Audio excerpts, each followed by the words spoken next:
Boa tarde, boa tarde. Hoje, 21 de dezembro de 2022. Eu sou o Geraldo, estou na escola de Ipatinga. Hoje, nossa quarta aula de desenvolvimento de sistemas de controle, quarta e última aula, né? Estou com a turma de Pedro Leopoldo. Boa tarde, Luísa. Boa tarde, Giovana. Tá? Aqueles que, porventura, não puderam assistir a aula nesse momento, ela está sendo gravada e a gravação vai estar disponível para vocês no portal ainda hoje. Qualquer momento que tiverem alguma dúvida, quiser fazer alguma colocação, manter alguma opinião, tá? Fiquem à vontade, pode ativar o microfone ou escrever no chat que eu estou acompanhando. Espero que esteja tudo bem com vocês. Vamos que vamos, então.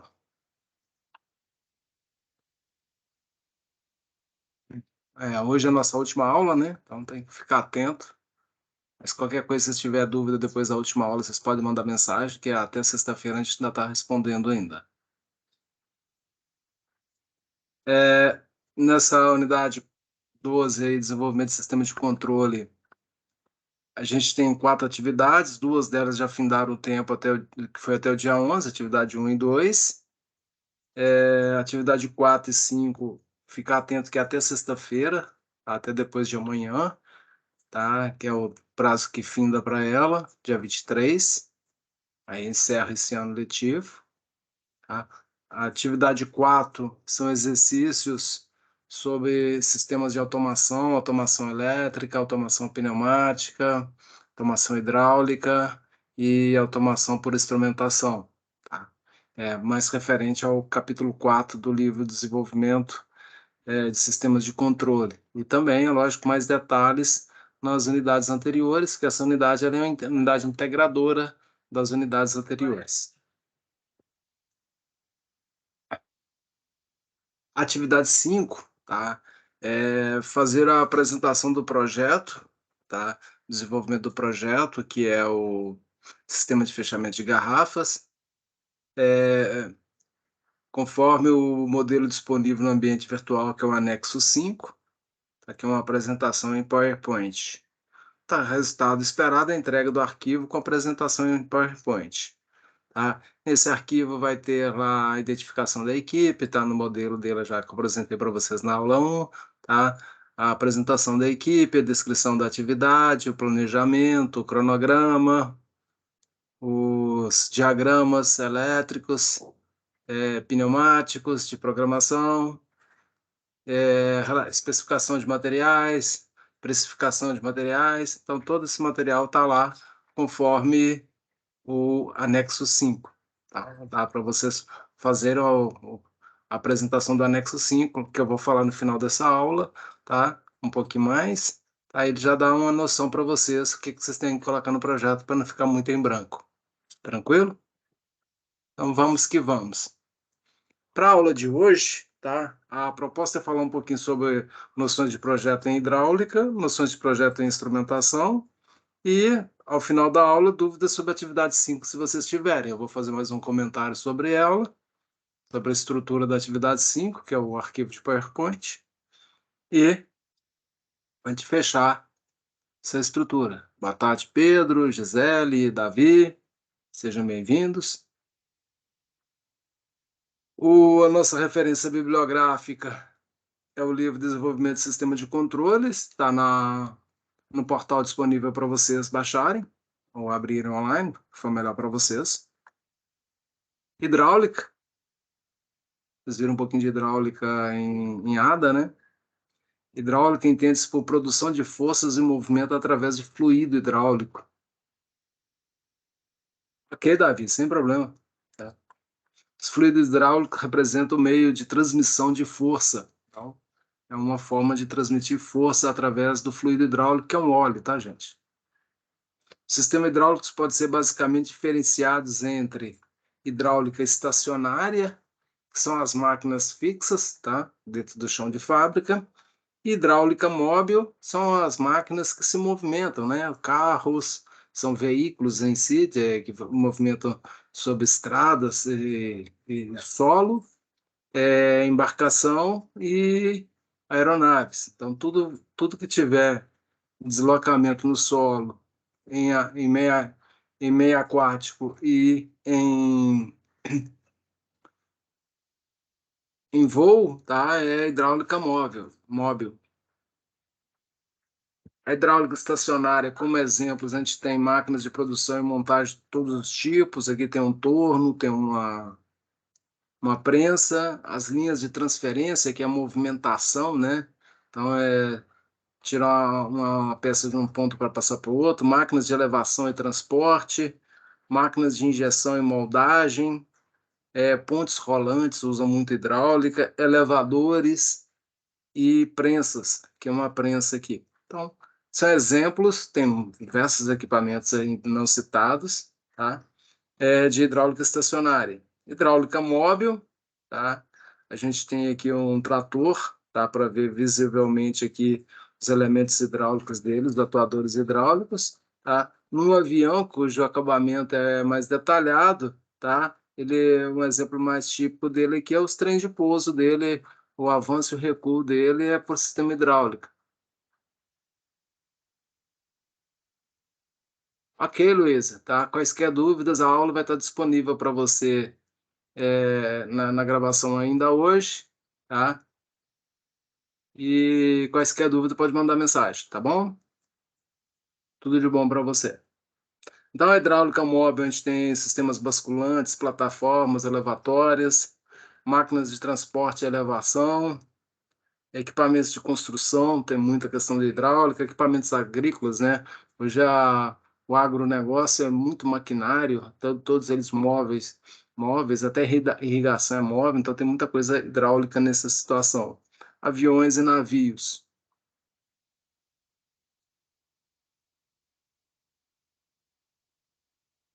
Comparativo tamanho, né? Um acionamento de 100 quilowatts a motor diesel tem uma proporção dessa aí. Se ele for um motor elétrico, já reduz praticamente pela metade, tá? E se ele for um sistema hidráulico, olha o tamanhozinho do motor hidráulico. Então, a gente tem uma proporção muito grande de redução, tá? A capacidade de fazer força muito grande no sistema hidráulico. Ele tem, que a gente fala, uma ótima relação peso-potência, né? O peso desse motorzinho hidráulico aqui com a potência que ele vai fazer é muito grande. Tecnologias para transmissão de energia, a gente tem a mecânica. Mecânica usa sistema de engrenagem, de correia, de corrente. A hidráulica que usa fluido e a pneumática que usa o ar comprimido. A comparação qualitativa de força, velocidade e precisão.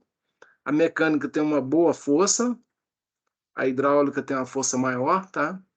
E a pneumática tem uma força limitada. A nível de velocidade, a mecânica tem boa velocidade, depende do motor, né? E a hidráulica ela tem baixa velocidade, fazer muita força. E a pneumática tem boa velocidade, consegue ser bem veloz a pneumática.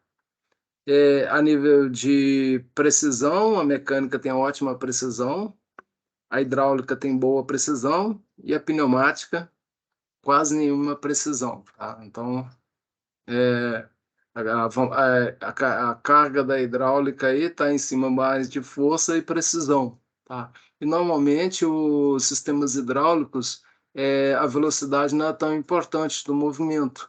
Às vezes até excesso de velocidade significa falta de segurança nisso aí. Então a relação da hidráulica aqui é muito boa. Vantagens da hidráulica: transmissão de grandes forças usando pequenos componentes. Então, você tem pequenos elementos que conseguem fazer muita força, a gente vê os atuadores das máquinas, né? Posicionamento é preciso, então não tem problema. Capacidade de vencer a inércia de grandes cargas, né? Colocar um peso muito grande e começar a movimentar ele, que vencer a inércia, começar o movimento, e esse início de movimento para a hidráulica é tranquilo, mas para motores elétricos é complicado. Operação suave e reversa, né? Ele consegue avançar e recuar suavemente. Controle e regulagem, né? Eu posso ter uma regulagem de velocidade, tá? dissipação favorável de calor, né? O aumento da temperatura no fluido hidráulico não me gera perda de energia, muito pelo contrário, até às vezes eu tenho mais energia. As desvantagens, né? Poluição do meio ambiente em caso de vazamento, né? Se o óleo vazar, aí é um dano ambiental, né? Risco resultante de pressão excessiva, tá? Com esse tubulação fica com pressão muito elevada, se ela romper, tá? Esse rompimento aí pode gerar um acidente. Ele é sensível a variações de temperatura, tá? Em relação à isolação de algumas partes. Alteração na viscosidade do fluido, risco de incêndio, né? Se a temperatura elevar muito no fluido hidráulico, o óleo, quando ele está muito quente, ele pode gerar um incêndio. E é sensível à sujeira, né? Então, a sujeira, quando o óleo vai fazer um preenchimento para fazer um movimento numa válvula lá, se tiver uma sujeira, ele pode travar a válvula. Cadeia de comando dos sistemas hidráulicos, né? A gente tem os elementos de trabalho, que a gente chama dos atuadores, que pode ser um cilindro ou motor, né? O atuador linear é o cilindro, o atuador rotativo é o motor. A gente tem os elementos de controle, de comando e controle, que são as válvulas. Tá? São a válvula quatro duas vias. E a gente tem os elementos de produção, tratamento e distribuição, eles que vão gerar a movimentação do fluido, que a gente chama de pressão hidráulica, que é a unidade de, de produção, tá? Tá? Que a gente chama de grupo de acionamento. Então, esse grupo de acionamento fica tudo aqui embaixo, aqui, ó. O circuito hidráulico está aqui em cima.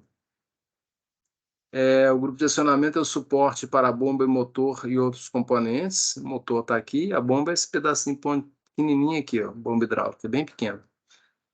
Reserva para fluido hidráulico, que é o tanque aqui embaixo aqui. Separa a água de materiais sólidos, tá? A gente tem os filtros para separar. Dissipa o calor. Aí se o fluido vem quente, ele troca calor com a temperatura ambiente. E a simbologia desse grupo de acionamento é esse símbolo aqui, ó, um motor, uma bomba, tá? A entrada do fluido aqui, esse rebaixamento que significa o tanque, o fluido volta por aqui, a bomba empurra ele por aqui, tem uma válvula aqui que fica em cima aqui na bomba aqui, que é uma válvula limitadora de pressão. Quando a pressão exceder um valor muito alto aqui, a válvula abre para aliviar a pressão, devolvendo o fluido para o tanque, né? Que a bomba ela não produz pressão, ela produz vazão. A vazão, quando restrita, aumenta a pressão. E o manômetro aqui é para a gente fazer o controle dessa pressão. Aqui a gente tem o grupo de acionamento separado, né?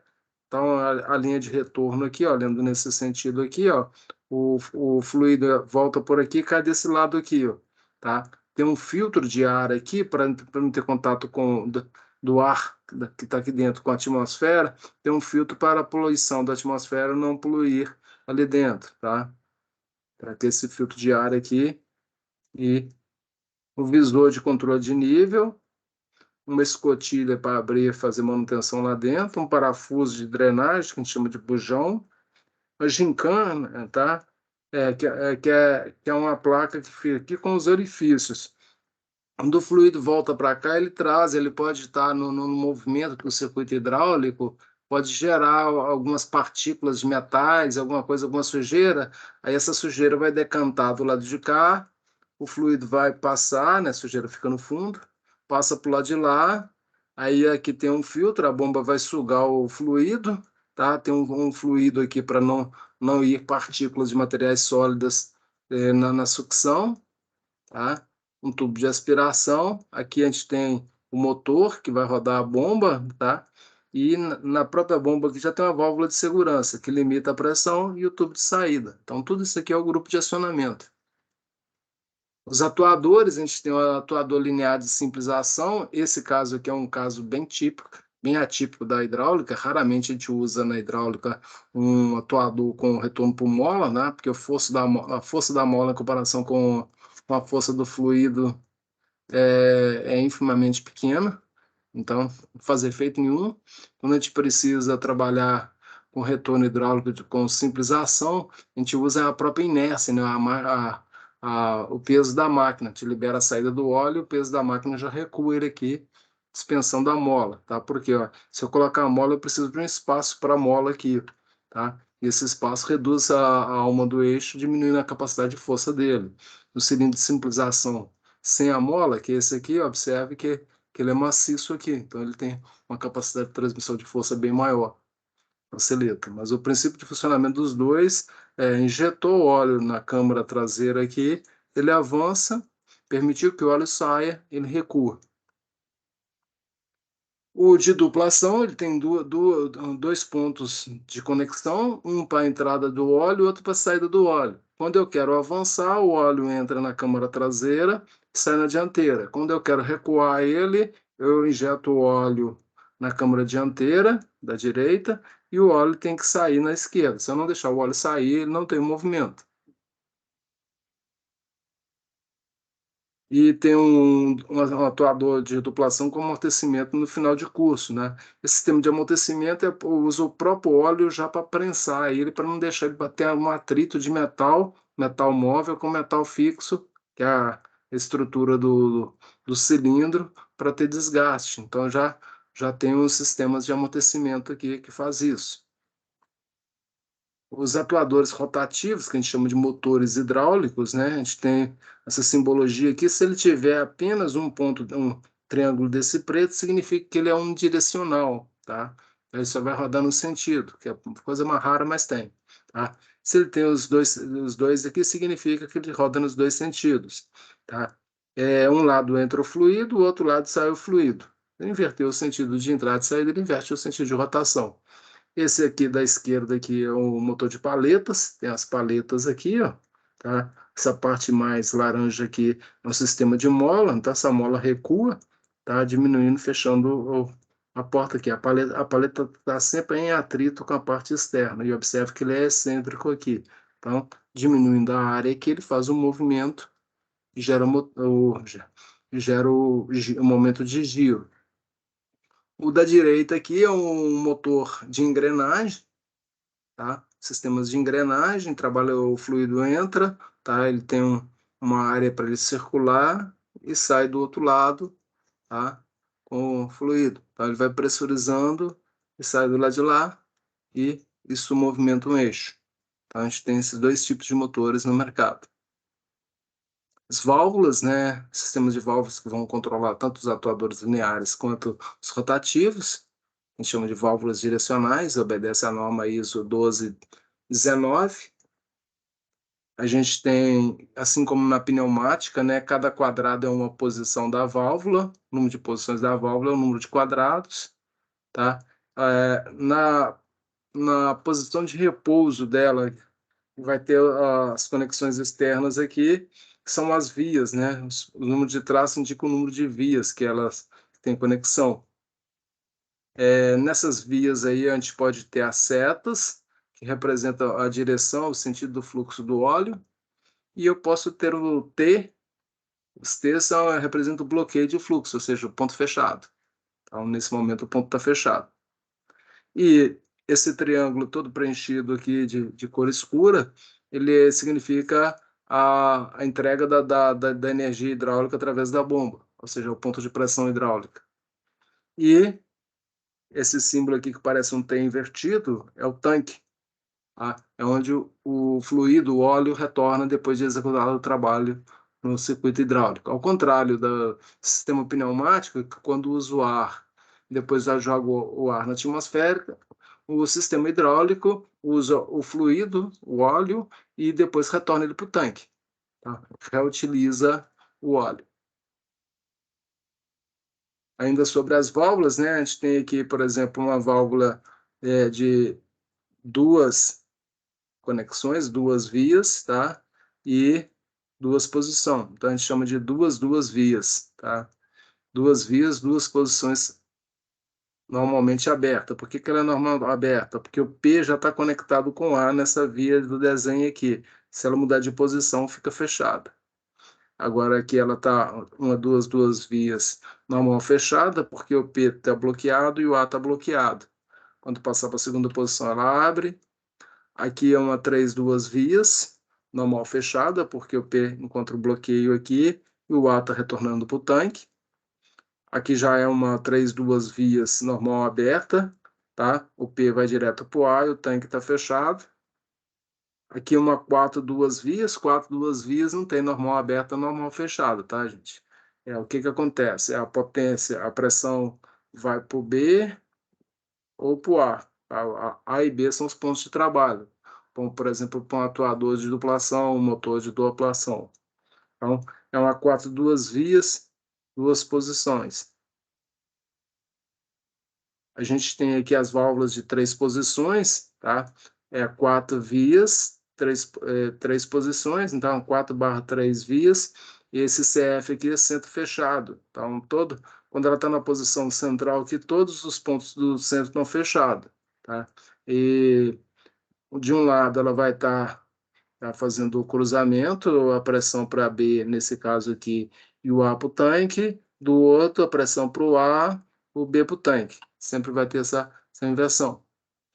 Esse sistema aqui, o que mudou aqui foi a posição do centro dela. Quando ela estiver no centro, a pressão vai para o tanque, a gente chama essa válvula de Thunder. Tá? Ela é usada em máquinas mais simples, por exemplo, que tem apenas um atuador, e quando eu ponho a alavanca dele no centro, ele deixa o fluido do óleo da bomba vai de volta direto para o tanque, ou seja, não gera pressão, só gera vazão. Isso economiza energia elétrica. Eu tenho a válvula 4 3 vias com a pressão fechada, A e B liberado para o tanque. E eu tenho também a 4 3 vias com P ligado em A e B e o tanque fechado. Para cada uma dessas existe uma aplicação. E eu tenho a válvula com o centro H, né? Que é o centro todo interligado. Tanto a pressão, quanto o tanque, quanto o B, quanto o A estão interligados. Como o tanque é aberto, então tudo vai vazar aqui. Tá? A bomba volta do fluido para o tanque, o A volta para o tanque e o B volta para o tanque. Então, o cilindro fica sem fazer força nessa condição aqui, tá? De centro. São exemplos de válvulas direcionais para comando de sistemas hidráulicos.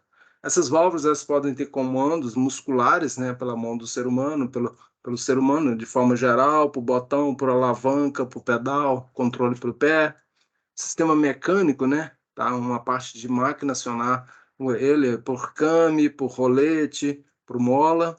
O sistema hidráulico, né, ela ser acionada por uma aplicação de um fluido, tá? E o sistema elétrico, que é mais usado na automação, que é através de uma solenoide, acionamento de uma solenoide, aí vira eletrohidráulica.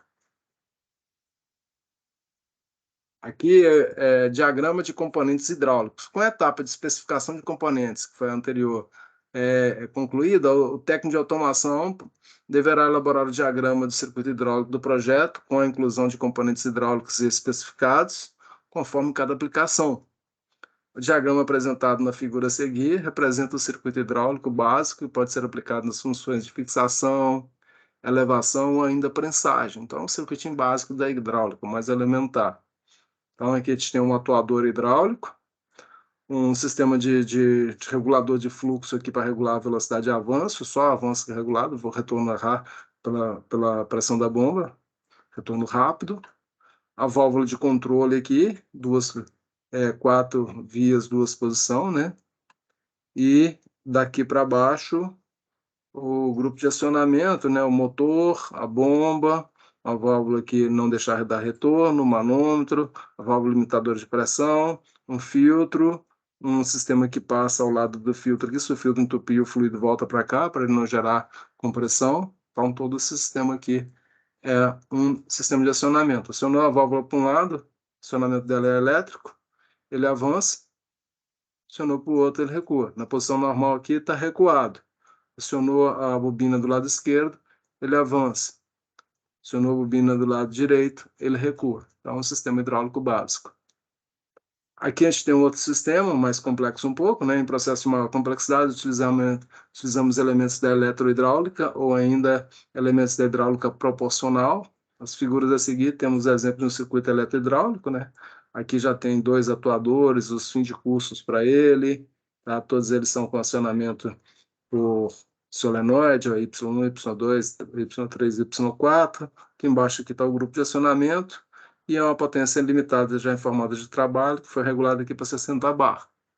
Então, aí esse circuito ele precisa de um circuito elétrico para funcionamento. Não é o caso de vocês, aqui não tem CLP, tudo é elemento elétrico. Aí você tem que fazer uma análise da eletricidade, baseado no princípio, né? Apertou S1, o que que vai acionar aqui? Você vai ver o funcionamento, né?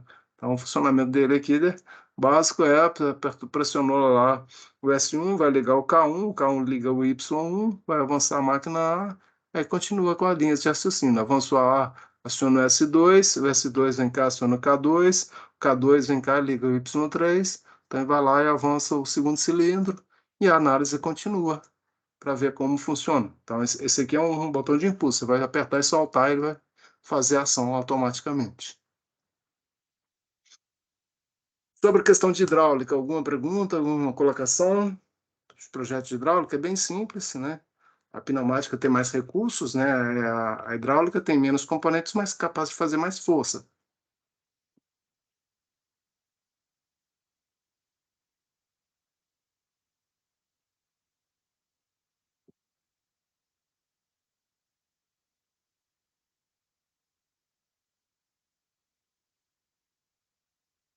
Sem perguntas, vamos para projetos de instrumentação e controle, né? Em todos os processos industriais, a necessidade de controlar de maneira adequada variáveis como pressão, vazão, nível, temperatura, entre outras. A gente vê a instrumentação e controle de processo. Esse controle consiste em manter as variáveis dentro de valores desejados para determinado processo, através dos set points. Como o controle manual desses processos seria muito difícil, né? Já existiu e hoje o controle automático é muito melhor, né? A área da instrumentação e controle dispõe de mecanismos e soluções automatizadas que facilitam muito o trabalho do técnico em automação e de todos os demais profissionais envolvidos com automação industrial. Então, a gente tem recursos para isso, para fazer automação. No desenvolvimento de projetos, a tendência atual é centralizar uma única sala, que a gente chama de sala de controle, todas as indicações e os controles necessários para a operação de uma planta industrial.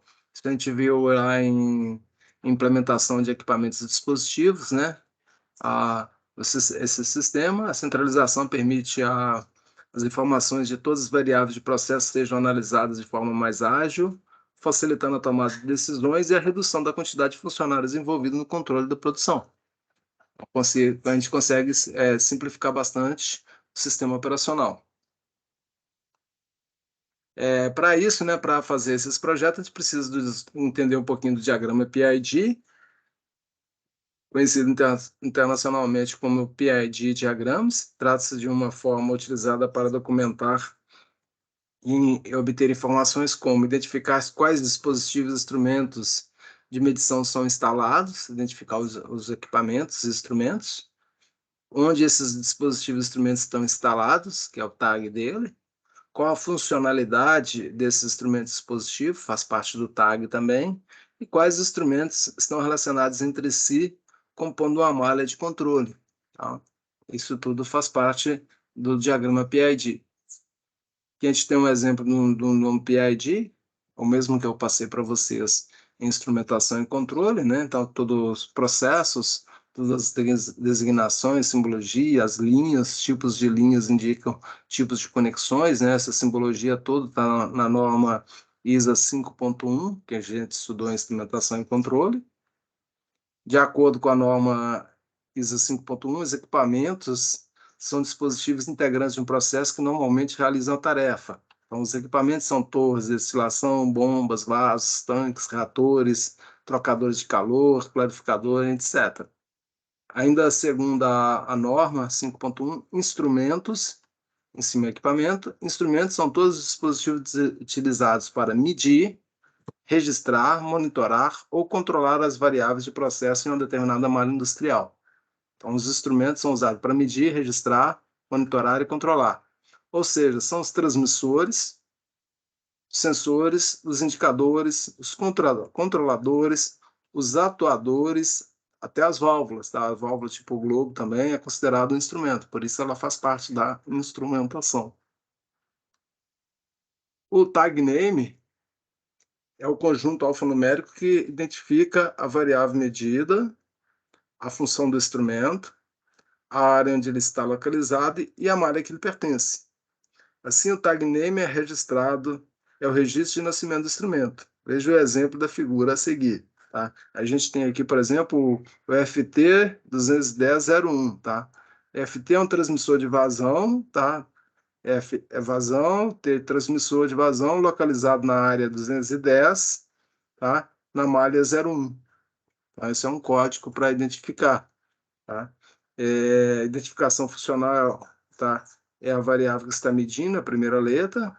Depois vem as letras de modificação, que pode ser até duas, mas pode ser uma também. Tá? É a função do instrumento, no caso que ali é um transmissor. Depois vem a área de atividade do instrumento, que é o 210, e o número da malha, 01. Então, esse é um exemplo. Outro exemplo está aqui, né? O instrumento registrador controlador de temperatura. Tá? Então, a primeira letra representa a variável, P de pressão, T de temperatura, F de vazão, vem do inglês flow, tá? O L, nível, vem do inglês level. Tá? Então, a gente tem aqui a primeira letra, que vai ser uma das variáveis. Depois vem as letras subsequentes aqui, que são as de função, né? As letras que representam a função. Tá? RC aqui, tá? Um controlador registrador. Tá? O I é indicador, R é registrador, C é controlador, T é transmissor, V é válvula, o S é interruptor, um switch, e o A é alarme. O alarme, quando tem o A, a gente tem que indicar se ele é alto ou ele é baixo. Né?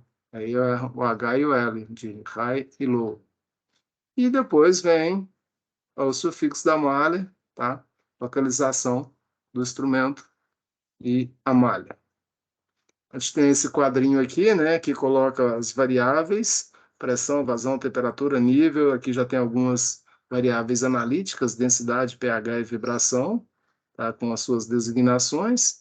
E o elemento para ela, né, se for um sensor, se for um transmissor, se for um indicador, se for um controlador, se for um registrador, se for chave, se for válvula de segurança, aí já entra todo esse cruzamento aqui ou a combinação dele facilita bem mais para interpretar. As variáveis analíticas da instrumentação analítica, que são muitas, tá? Quando não identificada, você pode pôr uma letra X. A vibração pode ser V ou X, por exemplo. O pH, né? Tá? Pode ser A ou X. Então, o X representa qualquer variável analítica. É lógico que se ela tiver um identificador próximo na tabela lá da norma 5.1, fica melhor, mas hoje está sendo criado muitas variáveis analíticas e representa com X, e esse X é identificado na legenda, na documentação da planta. A tabela a seguir mostra as localizações e tipos de instrumentos possíveis de serem representados, né? A gente tem aqui o tipo, o instrumento discreto, compartilhado, um computador de processo e um controlador lógico programável, né? O instrumento discreto é um círculo, o instrumento compartilhado é um círculo com um quadrado por fora dele, um computador de processo são dois trapézios, tá? Um controlador programável, tá? É um quadrado externo com quadrado de deslocamento angular de 45 graus, tá? Internamente. Para saber a localização dele, ele tem localização principal, tá? Acessível ao computador. Ele é montado no campo. Localização auxiliar acessível ao operador. Localização auxiliar não acessível ao computador. E a localização auxiliar visível ao computador, tá? Então, o que vai diferenciar uma da outra são as linhas contínuas, ausência de linha, tá? Quantidade de linha e linha tracejada, tá? Que é um modificador, fator modificador, tá? Então, se ele é acessível ao operador, é porque ele está dentro de um painel. O operador ele não pode abrir um painel para fazer a visualização. Quem pode fazer o painel, abrir o painel é o técnico da área de instalação barra manutenção. A operação não pode. Então, essa questão de visibilidade ou acessibilidade ao operador em relação ao painel. Então, se ele é um instrumento que está acessível ao operador, tá? O que acontece? Então, o operador pode chegar próximo dele e ler as informações. O operador ele não pode abrir para verificar conexões nem nada. Tá? É nesse sentido que o instrumento está. Os símbolos da transmissão de sinal nas conexões, né? Suprimento de impulso, pneumático, elétrico, ligação por software, tudo bem representado, tá? Isso normalmente num projeto ele vem na legenda, a gente não tenta decorar, embora quem trabalhe bastante com ele vai decorar alguns, né? Os mais usados, mas é importante que quem faz da documentação do projeto vá lá e coloca a legenda, assim como a gente faz nos projetos elétricos industriais, a legenda das simbologias. Aqui eu vou mostrar para vocês agora dois exemplos, tá? De análise de projetos de instrumentação. No capítulo 4 do livro tem mais, eu estou fazendo aqui de vazão e de nível. Lá tem temperatura e pressão, se não me engano, tem lá, tá? A malha de controle de vazão possui equipamentos na parte externa e interna da planta. Na parte externa está um reservatório de água ligado a uma bomba trifásica, que a gente chama de B1, essa bombinha aqui, ó, embaixo aqui, tá? Para a sucção da água do reservatório. E o inversor de frequência, que é o IFY1, o inversor está aqui, né? Bomba, motor, inversor de frequência. Com comunicação de Profibus DP, ou seja, a rede dele, né? Essas bolinhas aqui na ligação significa ligação por dados. Tá lá aqui, ó, ligação por software.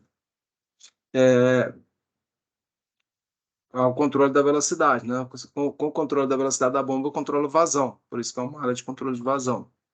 Na parte interna da planta, tá, está o tanque de cozimento, onde está montado um rotâmetro, o FI02, rotâmetro, está aqui, ó. Instalado na linha de bypass, um transmissor de vazão, tá? Transmissor de vazão, que é o FIT02, tá? E uma válvula FV02. FIT02, e a válvula está aqui, FV02.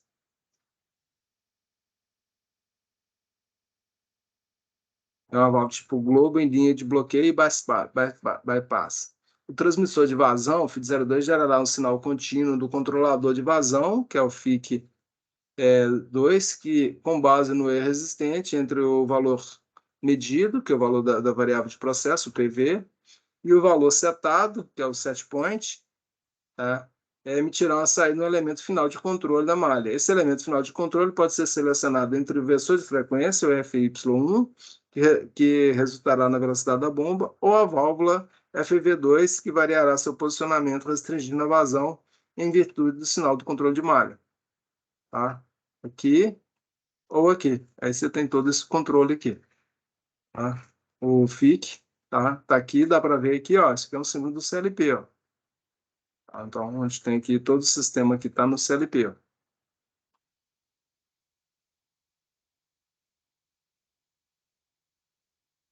O controle de nível, outro exemplo, né? A malha de controle de nível do processo de banho-maria é realizada com um tanque fechado em cozimento, que é um tanque de cozimento TQ1, que é um dispositivo de processo, com capacidade de 100 litros, para onde converte as vazões da água. Essa malha é composta por um transmissor de nível, que é o LIT01, do tipo pressão diferencial, né? A placa perfurada.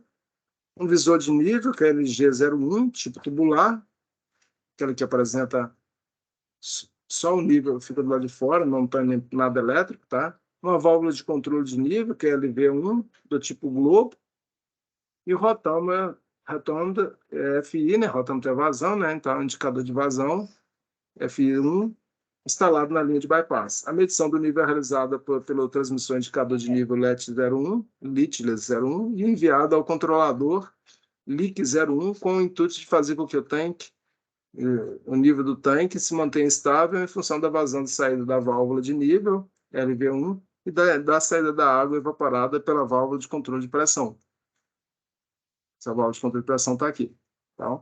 Todo o processo, aqui mais uma vez o sistema com o CLP aqui, ó, tá? Então tudo controle pelo CLP, controlador indicador de nível aqui, tá?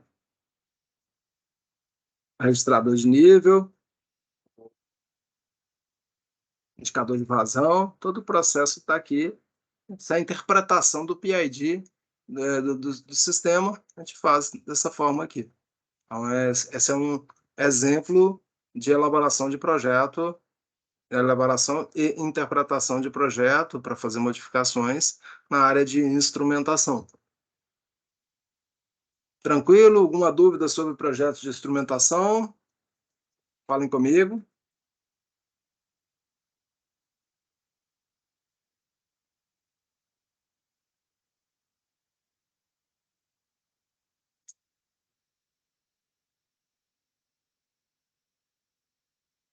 Sem dúvidas, então vamos para o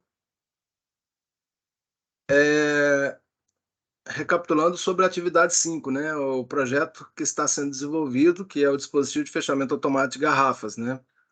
Então, tá. Então a gente tem o dispositivo de fechamento automático de garrafas, que a gente relembra aqui que ele tem uma esteira, a esteira vai movimentar as garrafas, chegou no sensor, tá? O sensor detecta que chegou uma garrafa no ponto de fazer o fechamento, ele para a esteira, avança o cilindro A, avança o B e avança o C. O C é o que insere a garrafa, a tampa na garrafa, depois recua o C, o B e o A, liga a esteira e o processo fica de forma contínua. Então, essa é a ideia do projeto de automação.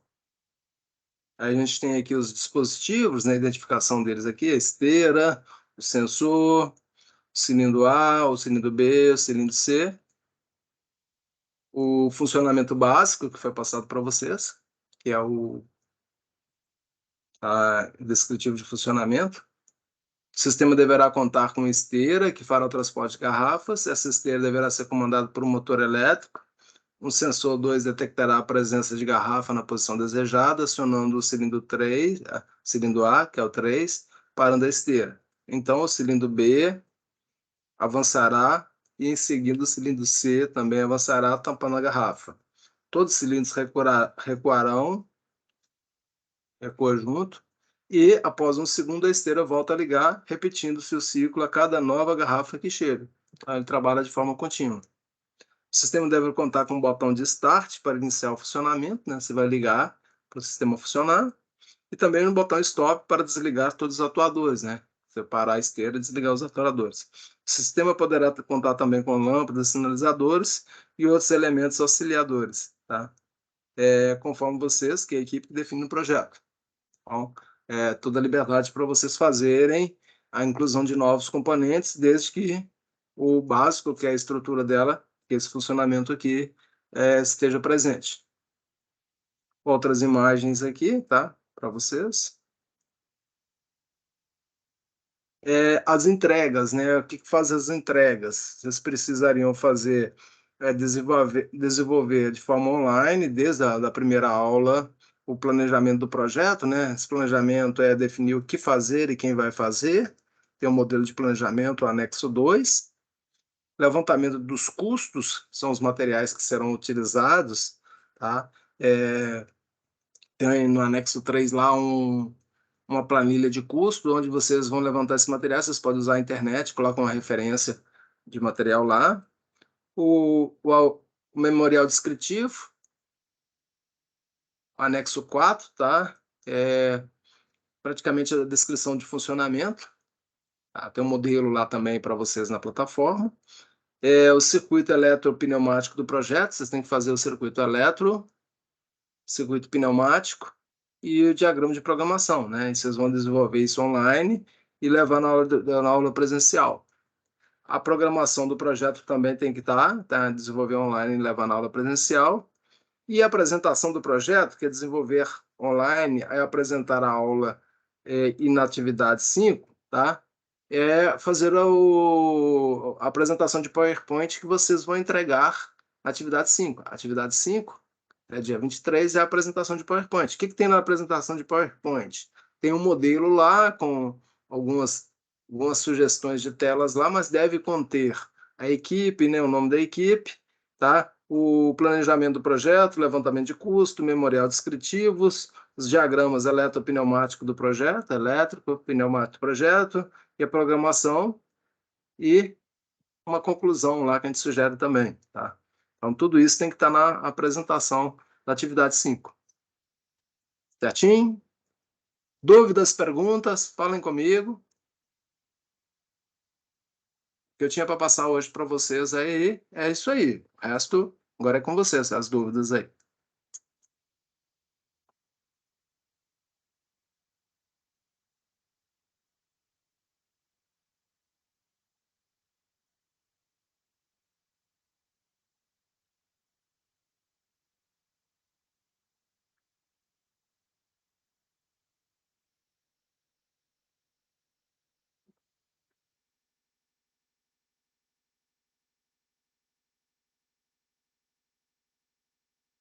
A escola de vocês aí, Pedro Leopoldo, a grande maioria já entregou esse projeto, já corrigi, já avaliei, tá?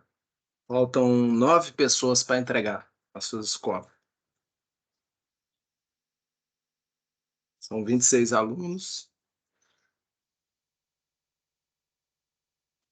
17 já entregaram, já foram corrigidas. Dúvidas, galera? Fala comigo.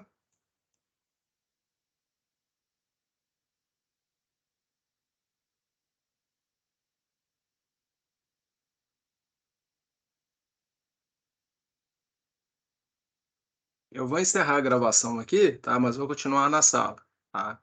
É, agradeço a vocês pela participação, tá? Parabenizo vocês pela conclusão do curso. Espero que dê tudo certo para vocês, tá? Que sejam excelentes técnicos em automação. Depois peguem buscar uma carreira na engenharia da automação e galguem uma carreira excelente aí. Tudo de bom para vocês, tá?